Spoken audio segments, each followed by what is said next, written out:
په موږ باندې د باجوړ باندې حکم راغلی بله ټیک ده چې د خوشحالۍ موقع ده موږ نن د ریحان صاحب په نوم کوو د هغه لپاره دعا کوو چې الله د هغه قبر د نور نه ډک کړي خدای درجات بلند کړي الله د هغه جنت الفردوس نصیب کړي او هغه چې کوم جدوجہد کوو هغه جدوجہد باندې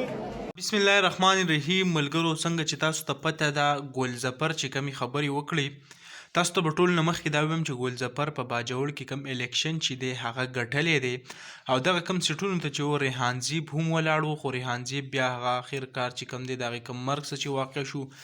ګلزفر چې کم پیغام جاری کړی و هغه هم تاسو واورېدو کم ویل چې دا نن چې کم جیت یا څه دي نو دا هم موږ هغه ریحان زیب دپاره هغه لکه هغې دپاره سپارلي دي داسې یو قسمه خبره یې وکړه تاسو ته به راشو الیکشن چې نن سبا پاکستان کې روان دی پرون د بده مرغه کم انټرنیټ سروس چې و هغه بند و نن چې کم دی که تاسو وګورئ نو کم نتایج چې راځي نو هغې کې پاکستان تحریک انصاف چې دی د ټولو نه هغه مخکې روان دی یعنی کم کسټونه وګورو کم آزاد امیدواران چې د هغې د سایډ نه ولاړ دي نو ټول هغه په مخکې وړاندې دي که پی کې کې مونږ وګورو نو کم د الیکشن کمیشن دا تاسو ته به یو پام په دې سکرین ښکاري په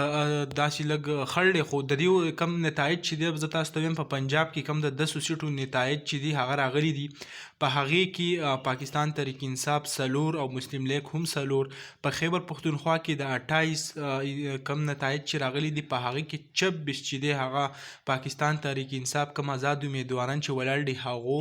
او کم 2-3 چې کم دی هغه داسې نور کم کسان چې دي هغو ګټلي دي نو تر اوسه پورې چې کم دی پاکستان تحریک انصاف هغه په برترۍ کې دی او کم سکور چې دی د هغې ډېر ښه روان دی خو مخکې ګورو چې څه کېږي نو تاسو سره به ټایم په ټایم دا معلومات هم شیر کوو